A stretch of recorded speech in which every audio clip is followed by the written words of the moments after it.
como comentamos, el libro de Efesios se puede dividir en dos partes. El primero es la parte doctrinal, que consiste de los capítulos 1 al 3. La segunda parte del capítulo 4 al 6, que es la parte práctica del libro de la epístola. Pablo va a empezar, después lo vemos el capítulo 4 diciendo que por causa de todo lo que les acabo de decir ahora, pórtense de esta manera.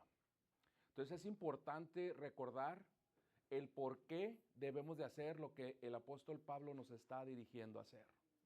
Así que al final del día no es realmente el apóstol Pablo, sino el Espíritu Santo de Dios, que fue el que inspiró la palabra de la Biblia. Amén. Entonces es importante, aparte, entender y tener en mente el flujo de pensamiento del apóstol o de cualquier escritor de la Biblia. Es importante entender y ver cómo Pablo va desarrollando el tema dentro de la misma carta, para mantener en mente y para poder darle seguimiento y entender por qué Pablo está diciendo lo que está diciendo. Entonces, vamos a ver, dijimos, los primeros, un repaso de lo que hemos visto hasta este momento. Si recordamos, dijimos que a diferencia de lo que mucha gente dice de que Romanos es la cúspide de la escritura de Pablo, la gran mayoría de los escritores, la gran mayoría de los estudiosos de la Biblia dicen que Efesios en realidad es la cúspide, es la corona de los escritos de Pablo.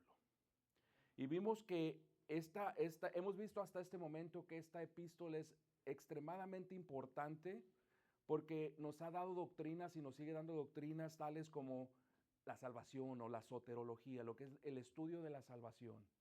¿Sí? Vamos a ver ahorita en un momento cómo fue ese proceso de salvación desde la eternidad por parte de Dios hasta cómo será hasta el último momento, cuando vamos a ser finalmente redimidos por Dios.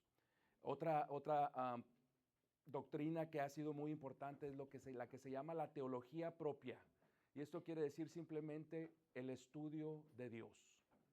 ¿Sí? Este libro nos da muchísima información acerca de Dios, acerca de su mente, su corazón, su plan, su poder. ¿Sí? Entonces ha sido extremadamente importante. Y de la misma manera es un libro muy importante y lo vamos a ver de aquí en adelante. Es un libro importante que nos va a enseñar o nos va a modelar, ¿sí?, el corazón de Dios para el proceder de nosotros, sus hijos.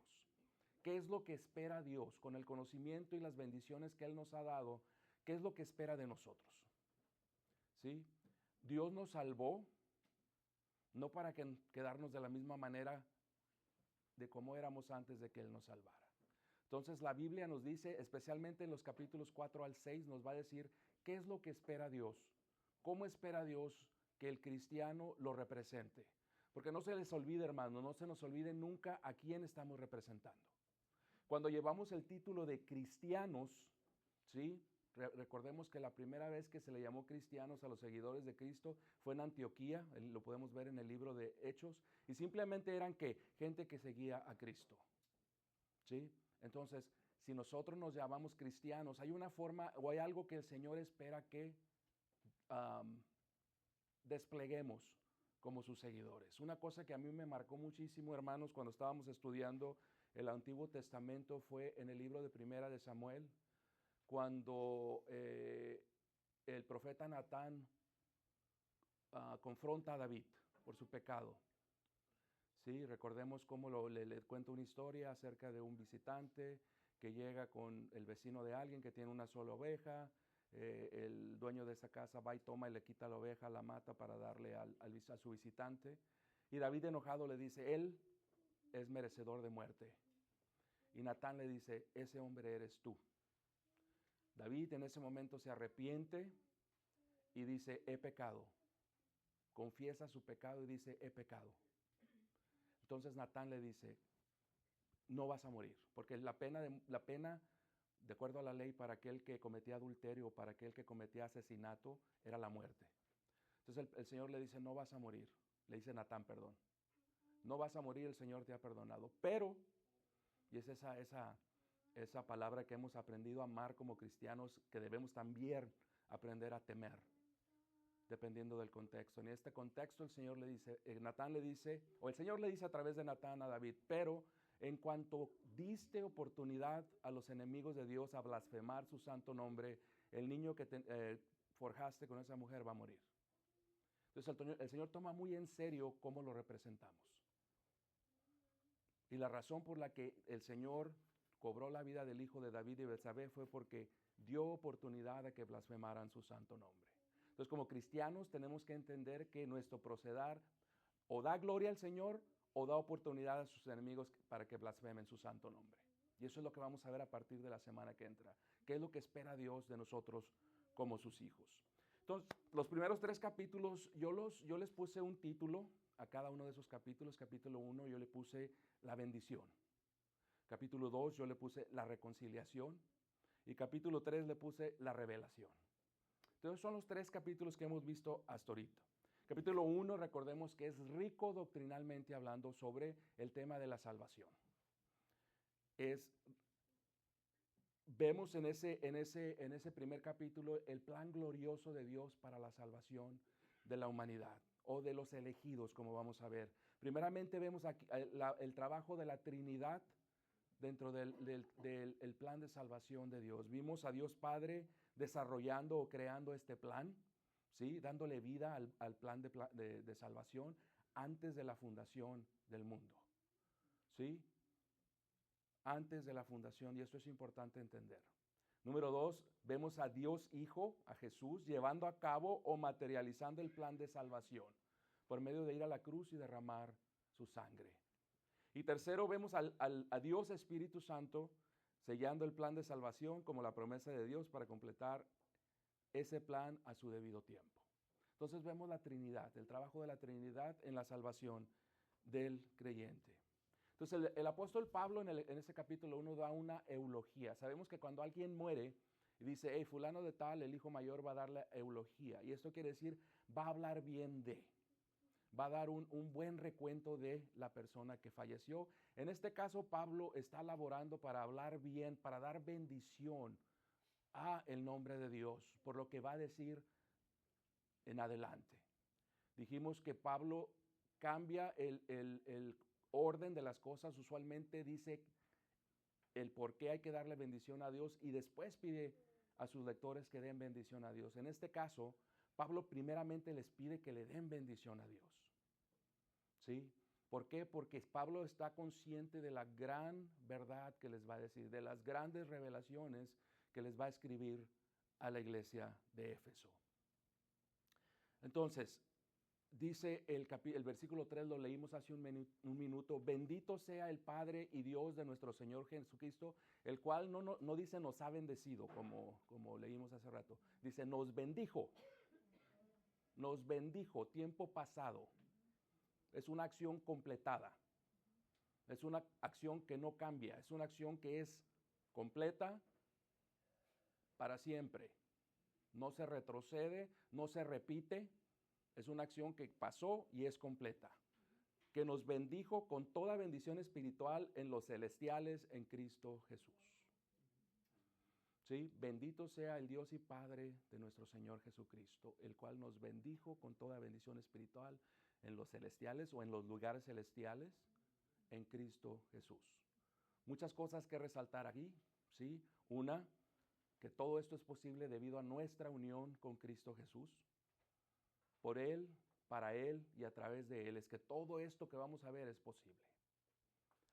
Entonces, Pablo pide esa eulogía, ¿sí? Esta unión permite al Padre, esta unión con Cristo Jesús permite al Padre derramar todas sus bendiciones, derramar toda su gracia con nosotros los que hemos creído. Entonces, Pablo empieza a decir que la mayor bendición que hemos recibido como creyentes es que fuimos escogidos antes de la de la fundación del mundo. ¿Sí? ¿Para qué nos escogió Dios? ¿Para qué? No por qué, ¿para qué? Pablo nos dice que nos escogió para que fuésemos santos y sin mancha delante de Él.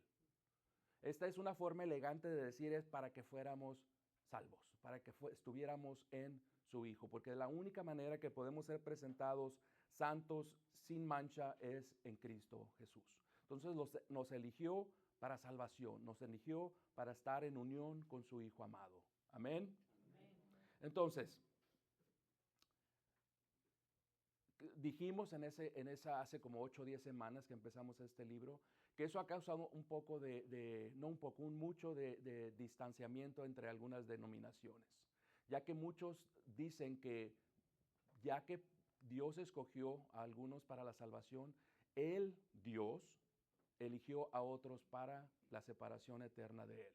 Y eso no es cierto. La verdad bíblica es que todos íbamos camino a pasar una eternidad separados de Dios. Todos, 100%.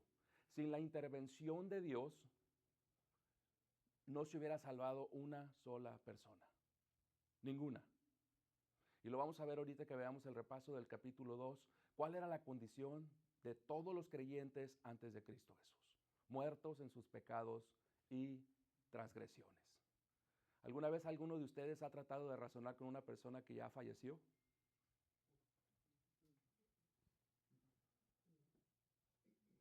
Antes de poder razonar con alguien se le tiene que dar vida. ¿Sí? Pero lo vamos a ver en un momento. Después Pablo nos dice, ¿sí?, que en amor fuimos predestinados. Fuimos predestinados. En otra palabra, la palabra dice antes, desde antes se nos escogió ese destino. ¿Y cuál era ese destino que dice Pablo para el cual fuimos predestinados? Para ser adoptados hijos de Dios por medio de Jesucristo. ¿Sí? ¿Qué significa esto? Dijimos, si recordamos, que uno pasa a ser parte de la familia de Dios no por la adopción. El concepto de adopción del primer siglo y el concepto de adopción de hoy en día es muy diferente. ¿Sí? El concepto de adopción en el primer siglo era el proceso por medio del cual se le daba lugar a alguien dentro de una familia. Se le daba la posición requerida para poder tomar posesión dentro de la familia, de los bienes de la familia. ¿Sí? La palabra en el original significa the placing of a son. No sé cómo decirlo en español, discúlpenme. The placing of a son. El posicionamiento de un hijo. ¿Sí? Nosotros pasamos a ser parte de la familia de Dios por el nuevo nacimiento. Juan capítulo 3. Todo aquel que creyó a Él se le ha dado el privilegio de ser llamado hijo de Dios. ¿Sí? El nuevo nacimiento es el que nos hace hijos de Dios. La adopción nos da la posición para poder ser coherederos y disfrutar de toda esa herencia en Cristo Jesús. ¿Ok? Dos conceptos por el tiempo, por eso es importante entender el contexto religioso, el contexto legal, el contexto lingüístico de los lectores de la carta original. Muy diferente a lo que es el día de hoy la adopción. Entonces fuimos predestinados para ser adoptados como hijos de Dios. Y Pablo nos dice que todo esto, ¿sí? Simplemente, ¿para qué fue? Para la gloria de Dios. Y eso es algo que no se nos debe de olvidar, hermanos. Cuando empezamos a ver distanciamiento, cuando empezamos a ver peleas, cuando empezamos a ver divisiones, es que se nos olvida quiénes somos. Se nos olvida quién es Él. Y se nos olvida que todo es por Él, para Él y a través de Él. Y empezamos a mirar el ojo al champion. Y empezamos a preocuparnos más por lo que queremos nosotros. Y ya no nos interesa tanto la gloria de Dios. Pablo nos recalca una y otra vez que todo fue por el afecto de su gracia para su gloria. Para su gloria. Y eso es algo que no se nos debe de olvidar. En el momento en que empecemos a notar, esperemos en Dios que no sea así, pero si empezamos a notar distanciamientos, peleas y todo, se nos está olvidando por qué estamos aquí. Se nos está olvidando quién nos trajo aquí. Se nos está olvidando quién dio su vida por los que estamos aquí. Y eso no debe de ser nunca, hermanos. Todo es para su gloria. Por gracia y para su gloria. Amén. Y después Pablo continúa y dice, en Cristo Jesús ahora somos aceptos en el amado. ¿Sí? en Cristo Jesús, tenemos redención por su sangre, el perdón de nuestros pecados. Dice la palabra, ¿qué Dios hay como tú que perdona la iniquidad y pasa por alto la rebeldía del remanente de tu heredad? En Isaías 43, 25. El significado práctico de este versículo, hermanos, es que Dios nos ve justificados a través de Cristo. ¿Qué quiere decir esto? Que Dios nos ve sin culpa a través cuando estamos en Cristo Jesús. Hay dos conceptos muy diferentes que debemos de entender. ¿Somos inocentes o no somos inocentes, hermanos? No somos inocentes, hicimos los pecados, cometimos los pecados. Pero por nuestra unión como Cristo, Dios nos ha declarado no culpables. ¿Sí? Eso es el concepto de justificación. Dios es un concepto legal donde el juez, que es el que está dictando sentencia, dice not guilty. ¿Se acuerdan todos del caso de O.J. Simpson? El jurado lo encontró no culpable, era inocente. Muy probablemente no era inocente, pero el juez dijo no culpable. Y este es el mismo concepto que estamos viendo aquí.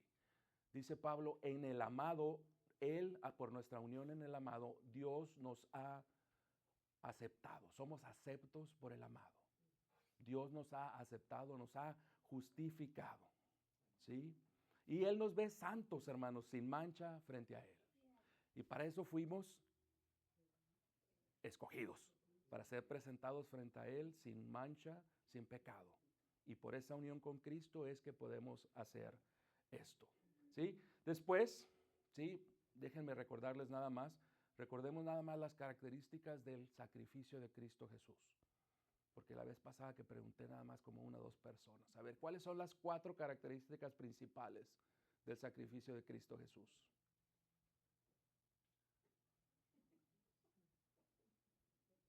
Ánimo, ánimo, que no les dé miedo.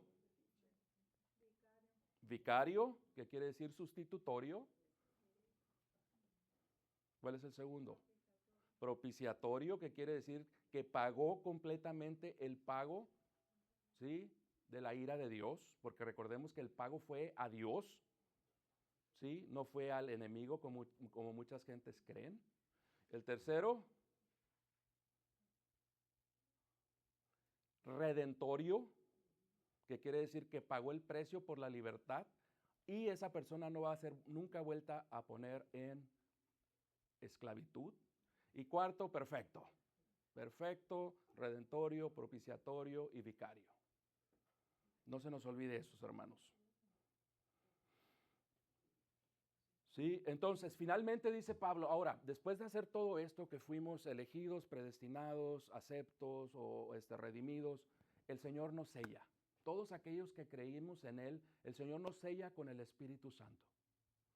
Pablo lo llama las arras de nuestra salvación. Y las arras narra el concepto, en el original la palabra es arabón o arabón, que quiere decir en nuestros países, en Latinoamérica, el entre. Cuando yo voy a comprar algo y doy un entre, ¿sí?, con lo que se paga por adelantado como aseguranza de que el comprador va a regresar a comprar y pagar el resto de lo que ha comprado. Entonces Pablo dice, cuando tú creíste, Dios te pone el Espíritu Santo como sello, como su promesa de que Él va a cumplir con la redención final. Recordemos, hermanos, que hay 3 tiempos en nuestra salvación. 3. Y esto es algo que debemos de entender claramente, porque si no vamos a estar confundidos cuando estamos leyendo la Biblia que habla de salvación en diferentes tiempos. Dice, fuimos salvos, somos salvos y seremos salvos. Entonces, si no entendemos los tiempos de nuestra salvación, hermanos, nos va a confundir cuando estemos estudiando la palabra. ¿Cuáles son estos 3 tiempos? Disculpen, yo soy muy preguntón, mis hermanos. Yo me quiero asegurar de que sabemos. ¿Cuáles son los 3 tiempos? Ok, presente, pasado y futuro. ¿Cuál es otro título para esos tiempos? Pasado es ¿qué? Fuimos salvos, pero ¿cuál es el término que lo acabo de decir? Justificación. Presente es santificación y futuro es glorificación. Entonces son 3 tiempos de nuestra salvación.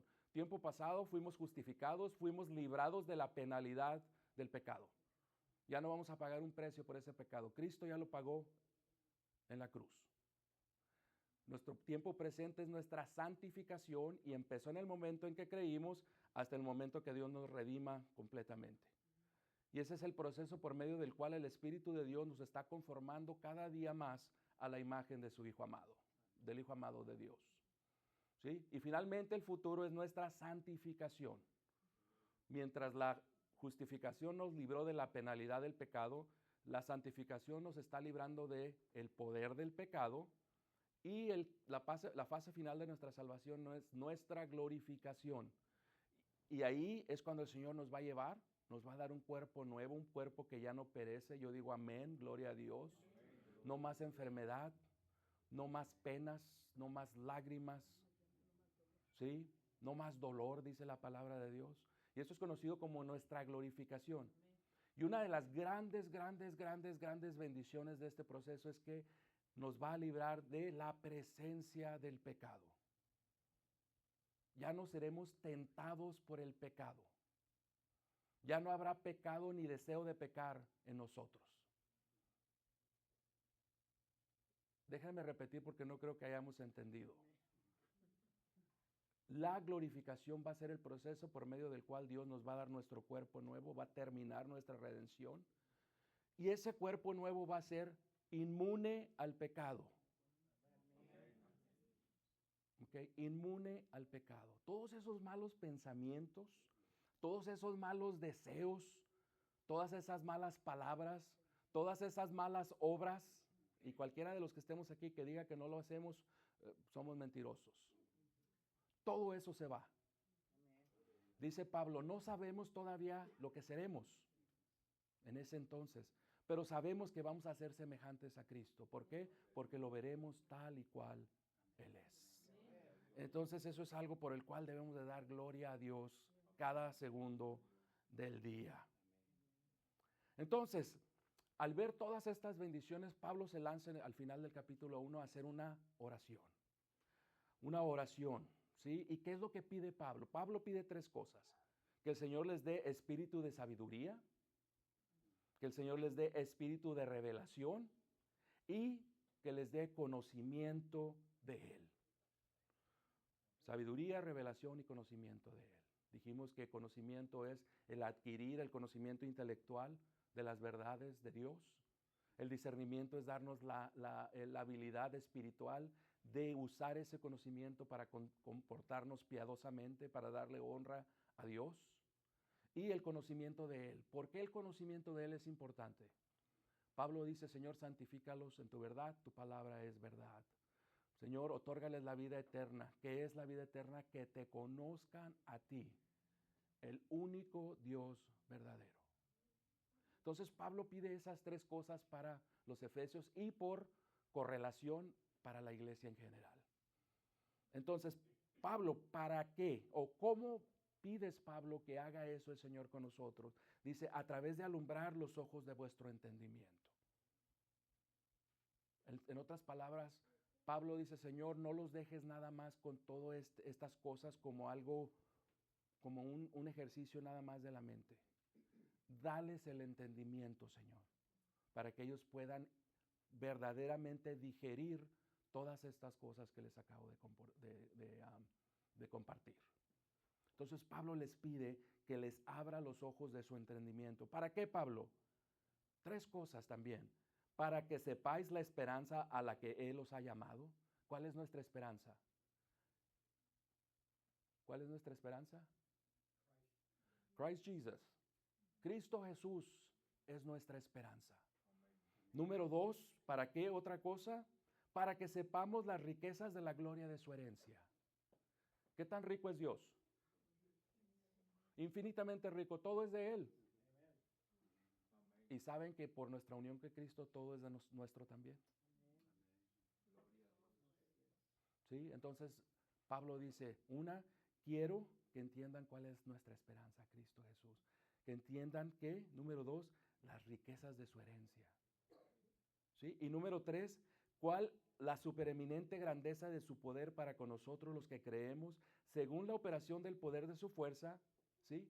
Entonces, quiero que entiendan, dice, la grandeza de su poder. ¿Sí? La grandeza del poder de Dios. Recordemos que Pablo usa 4 palabras en la misma oración, en el mismo sentence, para describir el poder de Dios. Yo bromeaba en ese entonces y les dije, es como el Chavo del Ocho, si se recuerdan, que decía, está riquísimo. Es lo mismo que está haciendo Pablo. Usa palabras como dunamis, energía. ¿Para qué? Para describir la enormidad, la interminable fuerza del poder de Dios.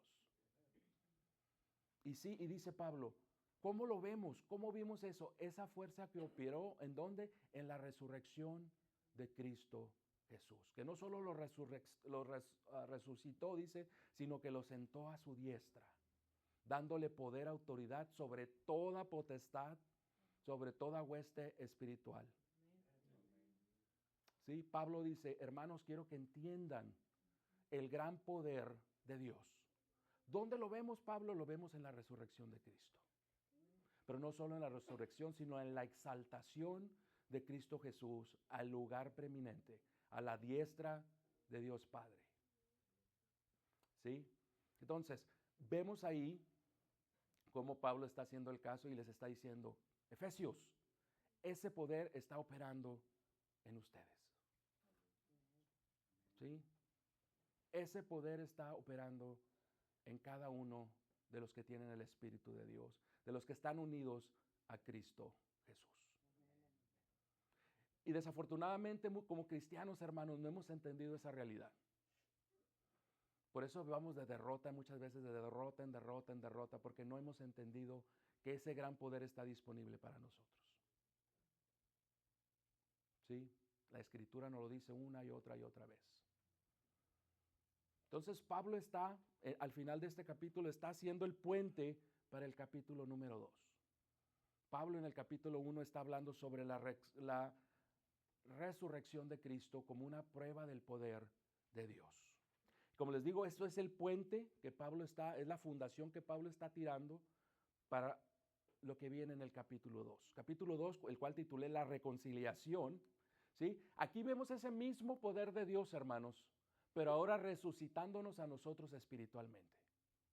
Cristo estaba muerto físicamente y Dios, el poder de Dios, tuvo que actuar para levantarlo de entre los muertos. A diferencia de, ¿cómo se llamaba el hermano de María y Marta? Lázaro. Lázaro no fue resucitado, Lázaro fue revivido. Fue traído de regreso a la vida, pero para perecer una vez más. Cristo no perece más. ¿Sí? Cristo fue el primer fruto, la primicia de la resurrección. ¿Sí? Entonces, Pablo dice, ok, de la misma manera que Dios resucitó a Cristo de la muerte, ahora ese mismo poder tomó, y tenemos que entender, hermanos, que tomó ese mismo poder para resucitarnos a nosotros espiritualmente. Porque de la misma manera que Cristo estaba muerto físicamente, nosotros estábamos muertos espiritualmente. No enfermos, no todavía con la capacidad de escuchar y razonar, muertos. ¿Sí? Muertos. Y aquí es donde Pablo empieza a hacer su fundación para lo que vendrá en el capítulo 3, que es que la iglesia. Habla de 2 reconciliaciones en este capítulo. Habla de una reconciliación vertical de la humanidad con Dios y habla de una reconciliación horizontal, que es la reconciliación entre los judíos y los gentiles. Entonces, Pablo dice, ustedes estaban muertos, nosotros estábamos muertos, ¿sí? Pero,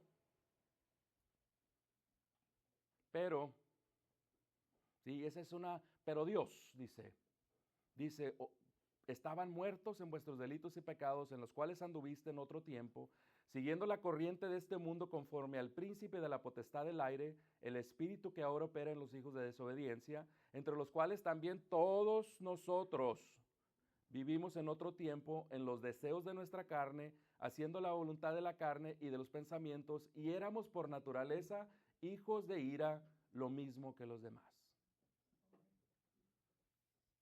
¿Alguna parte de esta descripción les habla de que tenían la capacidad de ser salvos en ustedes mismos?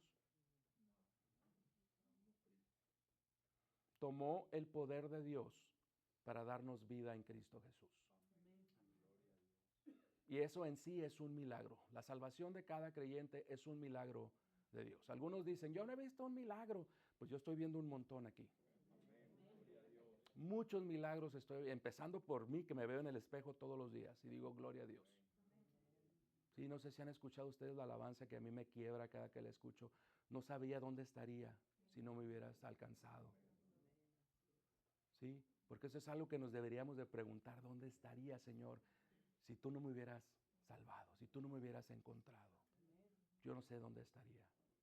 Yo sí sé dónde estaría, yo probablemente ya no estaría vivo.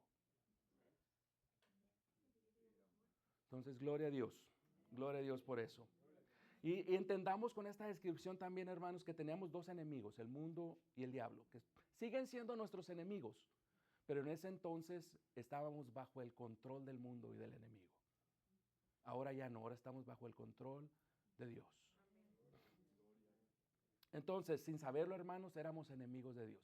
Antes de que usted fuera salvo, ¿sabía que era enemigo de Dios? Yo tampoco. Entonces, por favor, hermanos, cuando ustedes compartan con alguien, por favor, se los voy a pedir de la manera más encarecida. No le digan, Cristo te ama.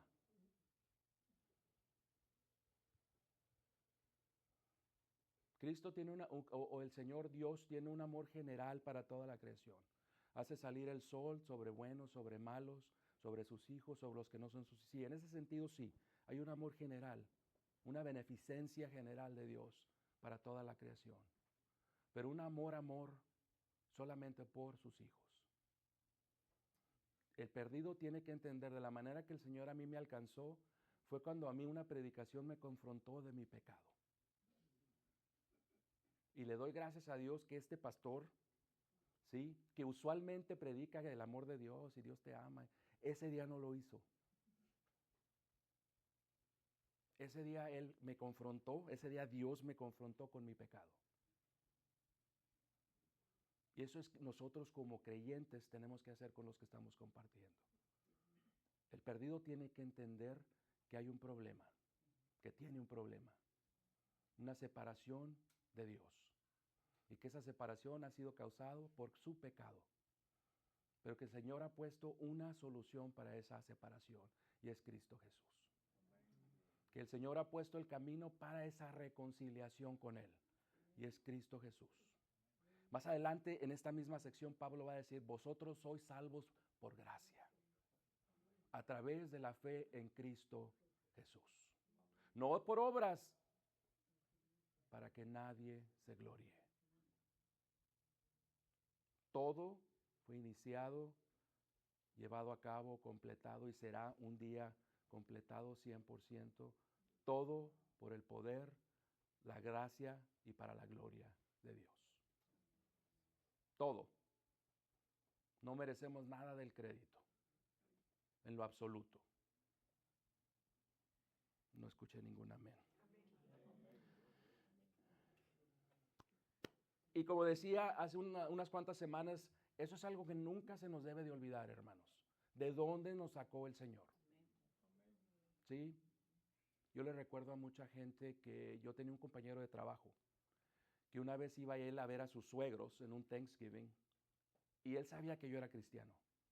Yo nunca he ocultado en mis trabajos que yo soy cristiano, porque voy a ocultar, es lo que soy. Y él fue a propósito a mi oficina y me dijo, tengo que ir con mis suegros, odio ir con mis suegros porque son cristianos y se creen mejor que todo mundo. Y yo recuerdo que le contesté, ¿alguna vez yo te he dicho o me he portado de una manera que te haga sentir que yo pienso que soy mejor que tú? Le digo, en el peor de los casos o en el mejor de los casos, yo soy mucho peor que tú. Porque sabiendo lo que sé, yo debo de ser mucho mejor de lo que soy. ¿Sí? Entonces, como cristianos no nos podemos dar el lujo de creer que somos mejor que los demás, porque no somos. Usted quita a Cristo de en medio y somos igual o peor que los que están allá afuera. La única diferencia entre ellos y nosotros es Cristo Jesús. Y no se nos debe de olvidar nunca, nunca, como al apóstol Pablo nunca se le olvidó. Y lo vamos a ver en un momento. Nunca se le olvidó de dónde lo rescató el Señor Jesús. A nosotros tampoco se nos debe de olvidar. Amén. Ok, entonces, ¿en qué seguimos? ¿En qué seguimos?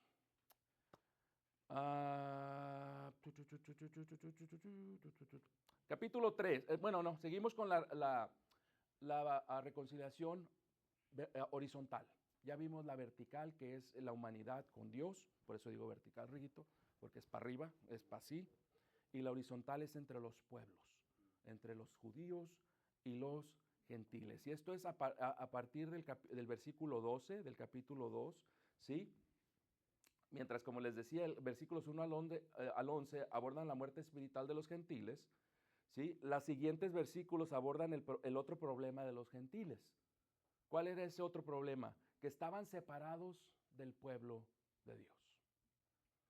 Solamente los judíos habían sido escogidos específicamente por Dios para ser su pueblo en el Antiguo Testamento. ¿Sí? Ambos pasajes exploran la solución encontrada en estos problemas en Cristo Jesús. ¿Sí? Tenemos nueva vida en Cristo, versículos 4 al 7, capítulo 2. Y segundo, reconciliación de judíos y gentiles en Cristo Jesús. Ahora, como les decía en ese entonces, si recuerdan, para nosotros no es gran judíos, gentiles, no nos interesa, no es. En el primer siglo era big deal. Era algo muy importante, muy prevalente, de mucha importancia en el primer siglo. ¿Sí? Inclusive los judíos, si recuerdan, le llamaban a los gentiles perros. Pablo dice, ustedes vivían sin las promesas de Dios, alejados de las promesas de Dios, alejados del pueblo de Dios, sin esperanza, sin Cristo. ¿Sí? Pero ahora, una vez más, esa frase que hemos aprendido a amar los cristianos verdaderos, pero ahora en Cristo esa barrera de separación ha sido removida. ¿Sí? Ya no hay más judíos, ya no hay más gentiles. Y es por eso que Pablo puede decir en Gálatas 3:28, en Cristo ya no hay varón, ya no hay hembra, ya no hay judío, ya no hay gentil. Todos posicionalmente somos uno, somos el mismo en Cristo Jesús. ¿Sí? Entonces, Pablo nos dice en estos siguientes versículos que Dios también llevó a cabo a través del sacrificio de Cristo esta reconciliación de los pueblos, entre judíos y gentiles. Este era un prerequisito, hermanos, para lo que Pablo iba a decir en el capítulo 3, que era que la revelación. Para que pudiera haber una iglesia tenía que haber una reconciliación entre los pueblos. Si ven el flujo de pensamiento de Pablo, si ven cómo dice, ok, primer problema que Dios tenía que lidiar para todo esto era que la reconciliación con Él. Tenía que lidiar con el pecado de la humanidad y lo hizo por medio de Cristo Jesús. Pero también tenía que remover esa separación entre judíos y gentiles para que pudiera haber un solo cuerpo que era la iglesia. Y también lo logró por medio de el sacrificio de Cristo Jesús. ¿Sí? Entonces Pablo ahora sí ya está listo. Ya nos dice, ya hay reconciliación vertical, Dios y la humanidad, y ya hay reconciliación horizontal, judíos y gentiles. Entonces Pablo está listo. ¿Sí? Pablo está listo.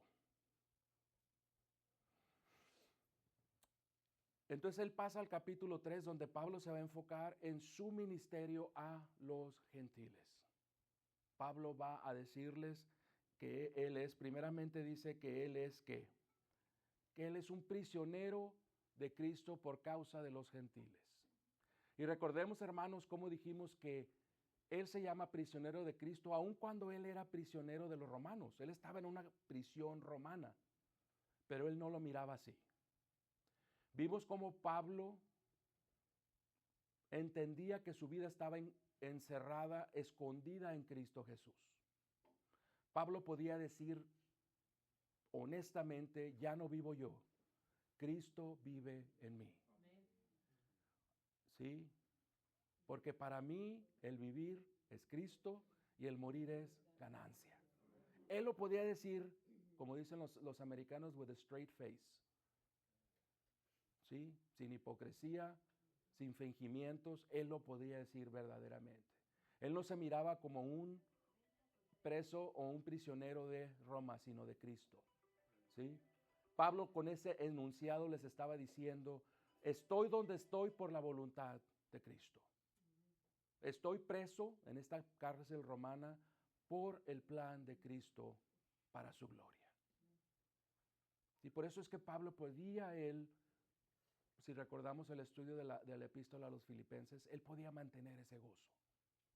Porque él miraba todo con una perspectiva cristocéntrica. Pablo no se pasaba la vida como Elías, que corrió por 40 días cuando lo amenazó la reina Jezabel. Pablo entendía y había comprometido su vida 100% a servir a su Señor. Pablo realmente entendía lo que era llamar a Cristo Señor. ¿Sí? Y recordamos que dijimos que llamar a Cristo Señor es llamarlo tu amo. Kyrios, que es la frase en el original. Kyrios quiere decir el ser supremo, el dueño de los esclavos. Pablo se llamaba su doulos, su esclavo. Por las sensibilidades ese término se cambió a siervo, pero no comunica el poder y el peso del vocablo que usó Pablo para describir esa relación del creyente con Cristo Jesús. Amén. Entonces Pablo dice, a pesar de que mis circunstancias sean adversas, todo está bajo el control de Cristo. Todo está bajo el plan de Dios. ¿Sí? Por eso yo no tengo por qué preocuparme. Y el propósito de esta primera sección del capítulo 3, si recordamos, hermanos, es darle ánimo a los efesios. Si recordamos, dijimos que por 2 capítulos es buena nueva, tras buena nueva, tras buena nueva, tras buena nueva, tras buena nueva. Somos elegidos, somos predestinados, somos redimidos, somos sellados. Gloria a Dios, estamos reconciliados con Dios, tenemos vida en Cristo Jesús, hemos sido reconciliados con los judíos, pura buena nueva. De repente el Espíritu como que llama la atención a Pablo y le dice, hey, alguien pudiera preguntar, espérame, si somos tan bendecidos, ¿por qué estás tú donde estás? ¿Por qué te están pasando las cosas que te... No nos dicen muchas veces los no creyentes, pues no que Dios es muy bueno, pues no que Dios te ama. Y Pablo les recuerda, todo esto es plan de Dios. ¿Recordamos todo lo que pasó a José? Sí, en el libro de Génesis. Y recordamos que él le dijo a ellos, a sus hermanos, al final, hey, ustedes lo hicieron para mal, pero Dios lo usó para bien, para salvar muchas vidas. Pablo es el mensaje que le está dando a los efesios en estos primeros 13 versículos. No se preocupen, todo es plan de Dios. No se preocupen tampoco por sus circunstancias. Si algo están sufriendo por la causa de Cristo, esto le trae gloria a Él. ¿Sí? Si algo le trae gloria a Cristo, enfréntenlo con fe, enfréntenlo con gozo, porque esto le trae gloria a Él. Entonces Pablo les va a decir en el versículo 13, hey, no pierdan ánimo, no pierdan ánimo. Y sé que nosotros muchos estamos pasando por cosas familiares, financieras, hijos enfermos, hermanos enfermos, no podemos conseguir trabajo. Todo está en las manos del Señor. ¿Quién es nuestro Señor? ¿Quién es nuestro Señor? ¿Quién es nuestro Señor? Cristo Jesús. ¿Dónde está Cristo Jesús hoy en día? ¿En qué parte? Sentado a la diestra del Padre. Y dijimos que estar sentado a la diestra del Padre está comunicando que autoridad, igualdad con el Padre. Ese es el Señor al que servimos. ¿Sí? Él no crean que Él es indolente de lo que estamos pasando. Si Él lo está permitiendo en nuestras vidas, es porque Él está buscando hacer algo en nosotros. Es doloroso, no podemos brincar de gozo cuando nos está pasando, pero tenemos que verlo con la perspectiva correcta. Y eso es lo que hacía Pablo, lo miraba con la perspectiva correcta. Y dijimos que Pablo era perseguido por la causa de Cristo, porque Pablo declaraba que los gentiles eran coherederos y coparticipantes de las promesas de Dios. Nosotros no lo entendemos como creyentes del siglo XXI. En el siglo I era pena de muerte. Recuerdan que él iba camino a Damasco a apresar y probablemente a matar cristianos. Entonces, por esa causa estaba Pablo, ¿sí?, preso. Entonces, Pablo está listo para revelar ese secreto, ese misterio que Dios le había revelado a él directamente. ¿Y cuál era ese misterio? Que los gentiles son coherederos y miembros del mismo cuerpo y copartícipe de las promesas de Dios en Cristo Jesús por medio del Evangelio. Ese era el misterio. Dios ya había dado hints de que Dios iba a salvar a los gentiles. Sí, vemos en Isaías donde le dice, te he hecho como luz para los gentiles. En ti, le dijo a Abraham, serán benditas todas las familias del mundo. ¿Sí? Entonces no era secreto que Dios iba a lidiar con los gentiles también.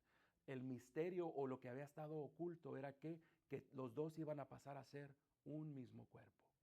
Y que los gentiles iban a coparticipar o ser copartícipes de todas las promesas que Dios había hecho. ¿Sí? Ese era el misterio que Dios le reveló a Pablo directamente. ¿Sí? Dice Pablo en el versículo 19 del capítulo 2, así que ya no son extranjeros ni advenedizos, sino conciudadanos de los santos y miembros de la familia de Dios.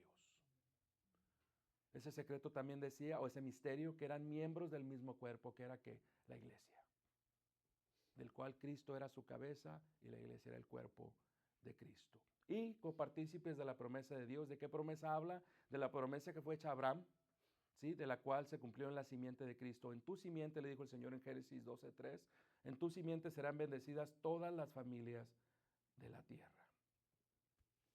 Ese era el misterio que le tocó a Pablo, que fue el honor de Pablo compartir con la iglesia. Vimos también cómo Pablo, y este es el punto que hice hace un momento, cómo Pablo se llama a sí mismo el más pequeño de los creyentes, el peor de los creyentes. Y dijimos que esta no fuera una declaración de falsa modestia de Pablo.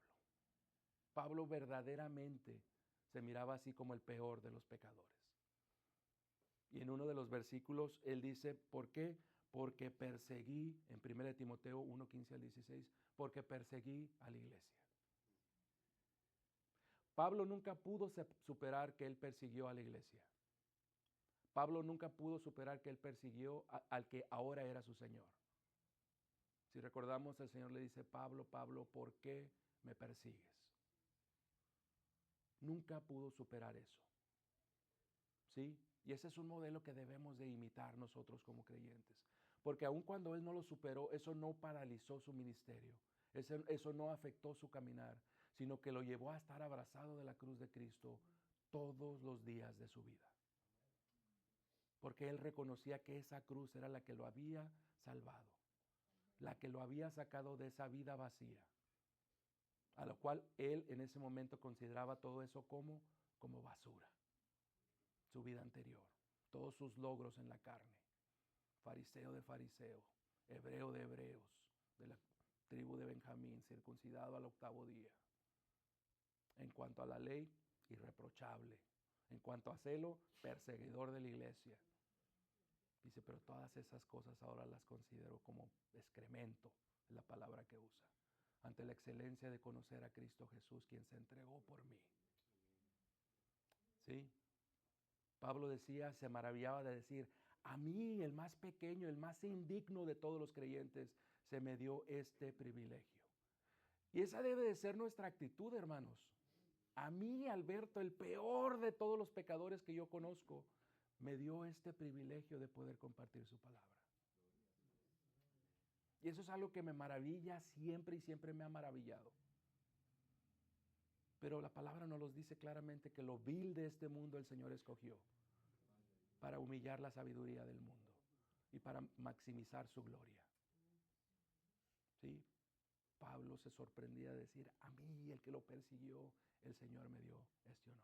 Y nos debe de maravillar a cada uno de los que estamos aquí, que nos escogió, que nos predestinó, que nos redimió, que nos selló y aparte que nos dio un ministerio, un llamamiento.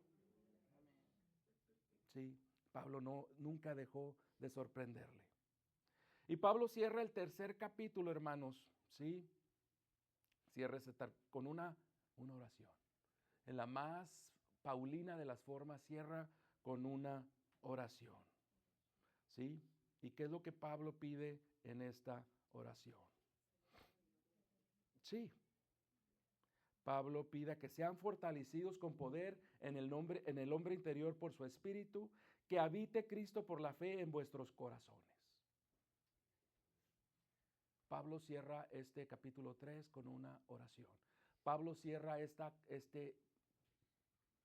parte doctrinal con una oración y los últimos 2 versículos los termina con una benedicción, una bendición, una eulogía a Dios. Dice, y termina, y aquel que es poderoso para hacer todas las cosas mucho más abundantes de lo que pedimos o entendemos, según el poder que actúa en nosotros, a Él sea gloria en la iglesia en Cristo Jesús por todas las edades, por los siglos de los siglos. Amén. Aleluya.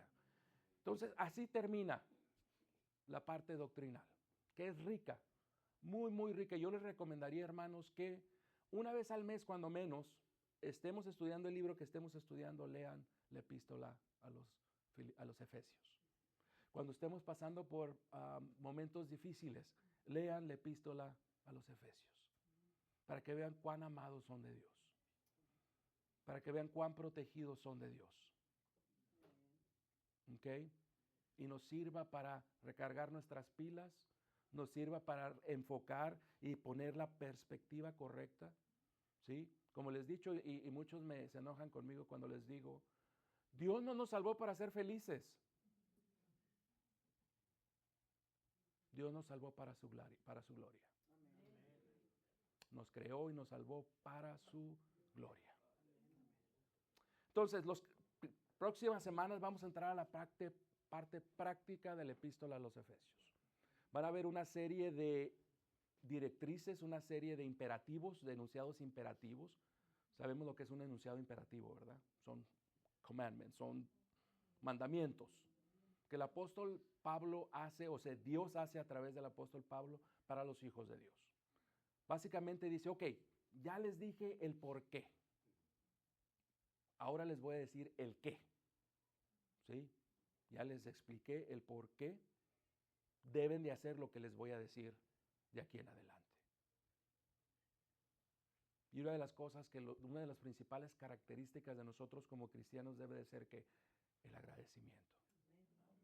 Estar agradecidos con Dios.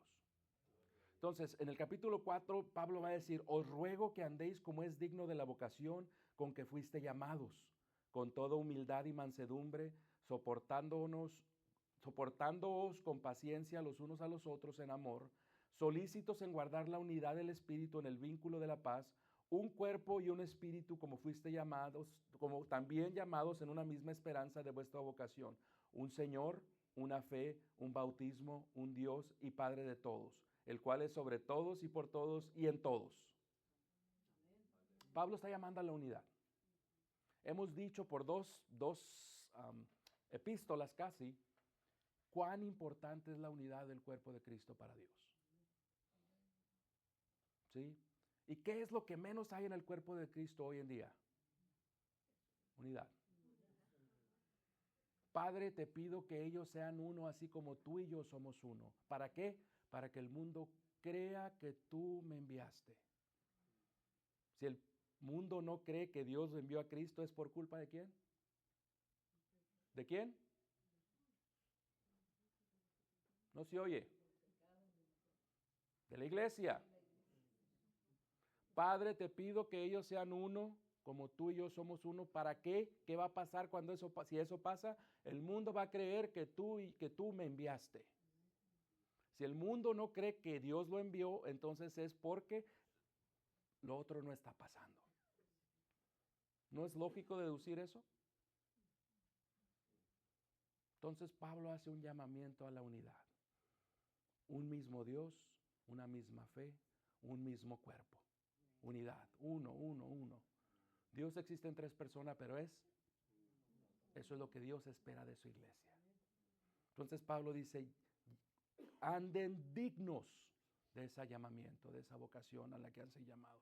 Después les dice, no anden como los gentiles, como los no creyentes, que andan en la vanidad de su mente, teniendo el entendimiento entebrecido, ajeno de la vida de Dios por la ignorancia que en ellos hay, por la dureza de su corazón. En otras palabras, ya no se comporten como se comportaban antes. Aquel que es en Cristo, ¿qué es? Nueva criatura es. Las cosas viejas pasaron. ¿Sí? En cuanto a la pasada manera de vivir, despojaos del viejo hombre, que está viciado conforme a los deseos engañosos, y renovaos en el espíritu de vuestra mente, y vestíos del nuevo hombre creado según Dios en la justicia y santidad de la verdad. Y estas cosas las vamos a ver con detenimiento. Nada más queríamos darle ahora sí que un entre, un down payment, un adelanto de lo que viene. Queríamos, como dicen los americanos, we wanted to whet your appetite a lo que viene. ¿Por qué?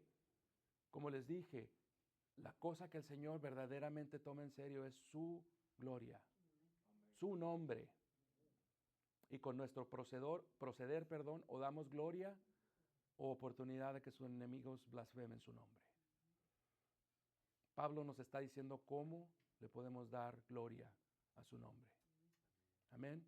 Capítulo 5 después dice, sed pues imitadores de Dios como hijos amados. Pedro nos dice, sed santos porque aquel que los llamó es santo. ¿Sí? Capítulo 6 va a hablar sobre directrices para padres e hijos. ¿Sí? Va a decir, padres, no provoquéis a vuestros hijos a ira, sino amonestarnos en el temor del Señor. E hijos, honrar a sus padres. Obedeced a vuestros padres. ¿Sí? Amos les va a decir, dejen las amenazas. ¿Sí? Siervos, sirvan a sus amos como a Cristo Jesús. Yo olvidé decir en el capítulo 5 un tema muy importante, especialmente para la gente joven y para los que estamos casados también. Va a hablar sobre el matrimonio. ¿Sí? A partir del versículo 22-23. Mujeres, someteos a vuestros maridos. Maridos, amen a sus esposas. Y después Pablo va a decir, hey, estoy hablando de estas cosas. ¿Por qué? Porque estoy hablando de la relación de Cristo con su iglesia. Y eso es algo que tenemos que entender aquellos que somos casados, hermanos. Nuestra relación debe de reflejar la relación de Cristo con su iglesia. ¿Sí entendían eso o no entendían eso? Porque para mí fue algo nuevo. No en esta vez, pero la primera vez que lo leí. Pablo dice, no estoy hablando del matrimonio en sí, estoy hablando de Cristo y su iglesia. Dando a entender que para el mundo no creyente, la relación de un esposo y de una esposa debe de ser reflejo de la relación de Cristo con su iglesia. Cristo, el cual dio su vida por su iglesia, y la iglesia que se somete a él en amor. Que es lo mismo que el Señor quiere en el matrimonio cristiano. 0 amenes. Entonces, es rico en doctrina, capítulos 1 al 3. Es importantísimo para moldear nuestro caminar, para corregir las cosas que tenemos que corregir. Y finalmente, en la última parte del capítulo 6 nos va a dar una lección de cómo pelear la batalla espiritual. Ceñidos vuestros lomos con la verdad, poniéndose la coraza de justicia, calzados los pies con el apresto del evangelio de paz, poniéndose o tomando el escudo de la fe, poniéndose el casco de la salvación y finalmente la espada de la palabra de Dios. Entonces esto es un pequeño resumen acerca de lo que viene, de lo que hemos visto y acerca de lo que viene. Nos esperan semanas muy importantes, ¿sí? Que nos van a ayudar a corregir las cosas que tenemos que corregir. Si estamos dispuestos a que el Espíritu trabaje en nosotros, voy a invitarlos a que no faltemos, ¿sí? Y que si faltamos estemos al tanto de lo que se está enseñando. Amén. Amado Padre, le damos gracias, Señor, esta noche de que, Señor, una vez más hemos podido ser discipulados por su llamada, hemos podido ser por su palabra, hemos podido ser confrontados con las verdades de su palabra, hemos podido ser bendecidos al ver cuánto nos ha bendecido ustedes en Cristo Jesús, Señor. Y también, Señor, vemos con anticipación todas esas directrices, todos esos imperativos que el apóstol Pablo nos va a dar en los siguientes capítulos, Señor, porque queremos agradarle, Señor. Queremos vivir nuestra vida dignos de ese llamamiento que tiene sobre ella, Padre. Señor, sabemos que muchas veces le hemos faltado, Señor, pero, Señor, el deseo ardiente de nuestro corazón es obedecerle y es darle gloria con cada pensamiento, con cada palabra y con cada acto, Señor. Le damos bendición a su nombre, le damos todo honor y toda gloria por los siglos de los siglos, porque usted y solo usted se lo merece, Padre. Señor, le pedimos todas esas cosas, pedimos bendición y protección para cada familia representada aquí y para los que no pudieron venir también, Señor. Porque, Padre, todo esto lo pedimos en el gran nombre de su Hijo amado, nuestro gran Dios y Salvador Jesucristo. Amén.